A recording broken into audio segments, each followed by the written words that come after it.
কি গো, বাপ মেয়ে মিলে কি এত গল্প করছো শুনি? না গো, তেমন কোনো গল্প না।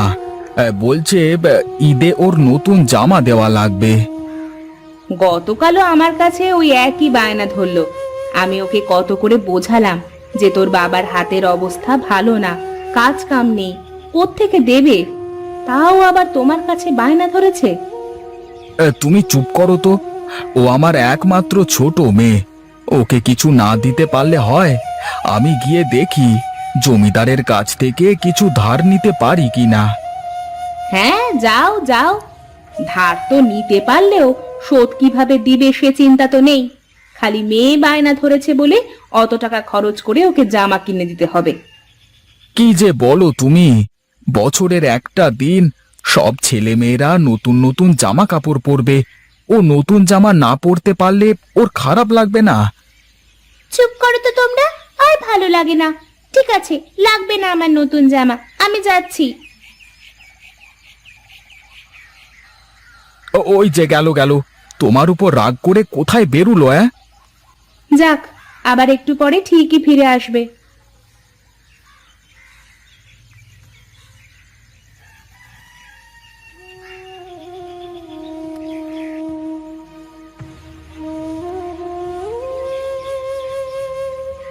কিরে ছুটকি, এখানে এভাবে মন খারাপ করে বসে আছিস কেন?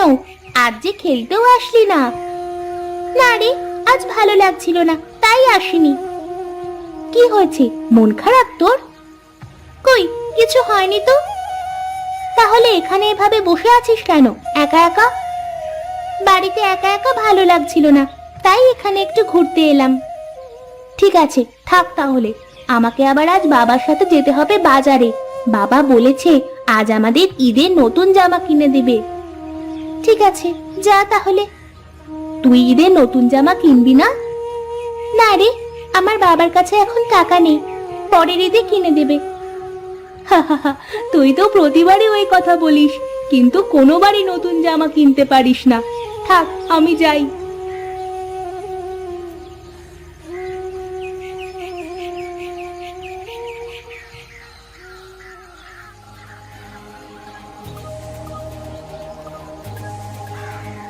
ওইখানে কি অমন চকচক করছে?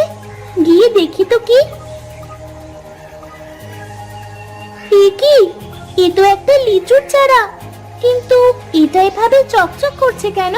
যাই হোক বাবা, এটা নিয়ে গিয়ে আমার বাড়িতে পুঁতে রাখি, যা হয় হবে।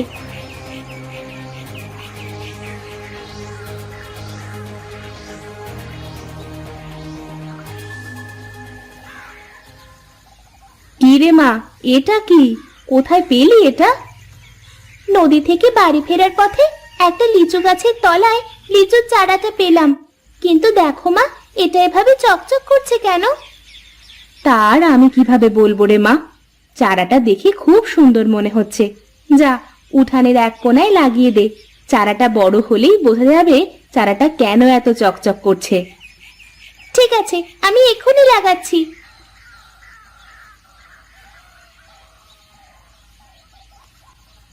জমিদার বাবু, কেমন আছেন আপনি?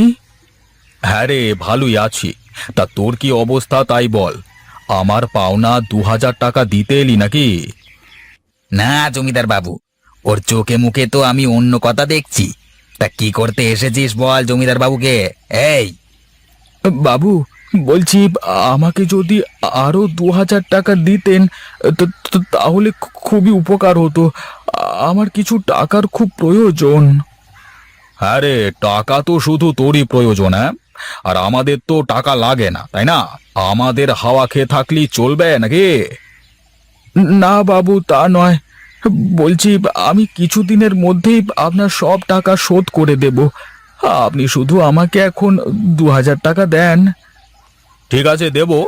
আগে তুই আগের পাওনা 2000 টাকা আর তার সুদ মিলিয়ে মোট 4000 টাকা দে। তারপরে আবার 2000 টাকা নিস, বুঝলি? থাক তাহলে জমিদার বাবু। ঠিক আছে, আমি তাহলে এখন আসি। আসি বললে কি আর হয় রে?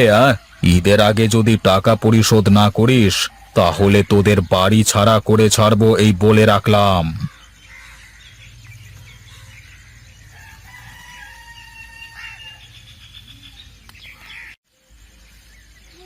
কি গো, তোমার এত মন খারাপ কেন? জমিদার বাবুর কাছ থেকে টাকা পাওনি, এতে এত মন খারাপের কি আছে? তা নয় গিন্নি, টাকার জন্য গিয়ে তো আর এক বিপদে পড়ে গেলাম। কেন গো, কি হয়েছে আবার? কোনো সমস্যা? জমিদার বাবু আগের যেই 2000 টাকা পেত, ওটাই এখন সুদে বেড়ে 4000 হয়েছে। বলেছে এই টাকা ঈদের আগে শোধ না করতে পারলে আমাদের বাড়ি ছাড়া করে দেবে। কি? ওগো, এবার তাহলে কি হবে আমাদের? ঈদের আগে এতগুলো টাকা তুমি কোথায় পাবে? সেই চিন্তাই তো করছি গো গিন্নি। ঈদের আগে মেয়েকে একটা জামাও কিনে দিতে পারলাম না, আবার এদিকে জমিদার বাবুর বাড়ি ছাড়ার হুমকি। কি যে করি এখন। ঠিক আছে, থাকো তুমি, আমি বাজারের দিকে যাই, দেখি গিয়ে কোনো কাজ পাই নাকি। মুখে কিছু দিয়ে যাও, এভাবে খালি পেটে আর কতক্ষণ থাকবে? না গিন্নি, এরপরে আর আমার পেটে ভাত যাবে না। বাজারের দিকে গিয়ে যদি একটা কাজ পাই তাহলে চাল ডাল নিয়ে আসা যাবে। থাকো তুমি, আমি আসি।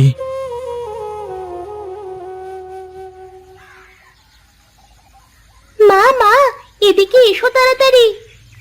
হ্যাঁ রে, আসছি। কেন রে, কি হয়েছে? এত ডাকাডাকি করছিস কেন?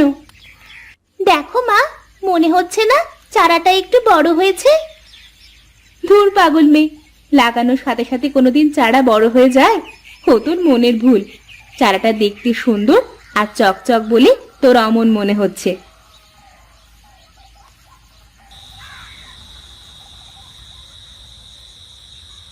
তোর বাবা সে কখন গেছে বাজারে কাজ খুঁজতে, কাজ পেলো কিনা কে জানে। আর এতক্ষণে তো ফিরে আসার কথা, এখনো তো এলো না। ওই দেখো মা, বাবা চলে এসেছে। না গো গিন্নি, কোথাও খুঁজে একটা কাজও পেলাম না বাজারে। ঠিক মতো বাজার করে খাওয়া টাকাও হয় না, আবার সামনে ঈদ। কি দিয়ে যে কি করব বুঝতে পারছি না। এত চিন্তা করো না তো, ঠিক একটা না একটা ব্যবস্থা হবেই। ওপরওয়ালা কাউকে নিরাশ করেন না। তুমি ধৈর্য ধরো, আমাদেরও একটা ব্যবস্থা হবে। ঠিকই বলেছ গো তুমি। দাও দাও, কিছু খেতে দাও, সকাল থেকে কিছুই খাইনি। হ্যাঁ দিচ্ছি, বসো। ছুটকি, বই রেখে খেয়ে নে, খেয়ে নিয়ে আবার পড়তে বসিস। ঠিক আছে মা, দাও।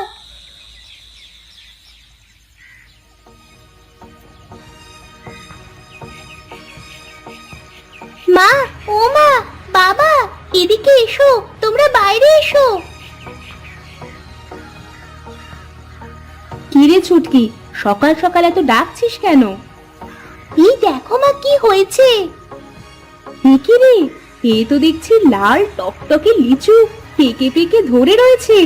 এক রাতের মধ্যে এ হলো কিভাবে? এ আবার আমার চোখে কি দেখছি আমি? আমি স্বপ্ন দেখছি না তো? কই, স্বপ্ন না তো, কিন্তু এক রাতের মধ্যে এ হওয়া তো অসম্ভব। অসম্ভব কিছুই না, ওপরওয়ালা আমাদের ওপর রহম করেছে, তাই তো এসব হয়েছে। ঠিকই বলেছ গো তুমি। দেখি একটা লিচু খেয়ে দেখি সত্যি নাকি। হ্যাঁ, এ তো সত্যি। আর কি সুস্বাদু লিচু গো। এই অমৌসুমী লিচু বাজারে বিক্রি করলে তো অনেক টাকা পাওয়া যাবে। হ্যাঁ গো, আমি বলেছিলাম না একটা ব্যবস্থা হবেই। দেখলে তো আমার কথা ঠিক হলো। নাও, এবার যাও, কিছু লিচু বাজারে বিক্রি করে এসো। হ্যাঁ হ্যাঁ, যাচ্ছি যাচ্ছি। আর এসব হলোই তো আমার মেয়ে ছুটকির জন্য। বাবা, এবার আমার জন্য নতুন জামা আনবে তো? হ্যাঁ রে মা, এবার তোর জন্য অনেকগুলো নতুন জামা কিনে আনবো। কিরে গোপাল, এখন আবার কাজ কাম ছেড়ে নিজের ব্যবসা শুরু করলি নাকি? হ্যাঁ গো, কাজ কাম তো আর কিছু নেই। লিচু বিক্রি করে যদি পেট চলে তাহলে তো ভালোই হবে। আরে লিচু ভালো হবে তো? তা কত করে বিক্রি করছিস? হ্যাঁ গো, খুব সুস্বাদু। বিশ্বাস না হয় একটা মুখে নিয়ে দেখো। আহ, কি সুস্বাদু লিচু রে। এমন লিচু তো আমি বাপের জন্মে খাইনি। জানিস নিবি, আমাকে 100টা লিচু দে দেখি। ঠিক আছে, এই নাও। আর 100 টাকা দিলেই হবে। কি রে, এত স্বাদের লিচু এত সস্তায়? তাহলে আমাকে আরো 100টা দিয়ে দে। আর এই ধর 200 টাকা। কি বলিস রে? তাহলে তো যে করি হোক ওর লিচু গাছটা আমাদের জব্দ করতেই হবে। সব গিয়ে দেখে আয় কি অবস্থা। এই ঠিক আছে, চলুন বাবু। কিরে গোপাল, কি অবস্থা? শুনলাম খুব নাকি ব্যবসা করছিস। এই তো বাবু, কোনো মতে চলছে দিন, আপনাদের দোয়ায়। হ্যাঁ রে, দোয়া তো অনেক করেছি। এবার তোর গাছটা আমাকে দিয়ে দে বাবা। এ কি বললেন আপনি বাবু? এই গাছ আপনাকে দেব কেন? আপনি যে টাকা পাবেন সে টাকা দিয়ে দিচ্ছি। না না, এখন আর এসব বললে তো হবে না বাবা। আরে টাকা দেওয়ার কথা ছিল অনেক আগেই। সে দিন তো অনেক আগেই পেরিয়ে গেছে। তোর আর কোনো কথাতে কাজ হবে না। দয়া করে আপনি আমারই সর্বনাশ করবেন না। আমি আপনার সব পাওনা টাকা শোধ করে দিচ্ছি। হয় এখন তোর গাছটা দিবি, না হয় তোর এই ছোট মেয়ে ছুটকিকে আমি তুলে নিয়ে যাচ্ছি। যতদিন গাছটি আমাকে না দিবি ততদিন তোর মেয়ে আমার কাছেই থাকবে। এই কানাই, ওই মেয়েটাকে নিয়ে চলে আয়। ওরে বাবা রে, ও মরে গেলাম রে, বাঁচাও বাঁচাও। ওরে বাবা রে, মরে গেলাম রে, ওরে মরে গেলাম রে বাবা। তোমাকে অনেক ধন্যবাদ লিচু গাছ। তুমি আমার মেয়েকে বাঁচিয়েছো আর আমাদেরও বাঁচিয়েছো। তুমি ভালো থেকো আর আমাদেরও ভালো রেখো।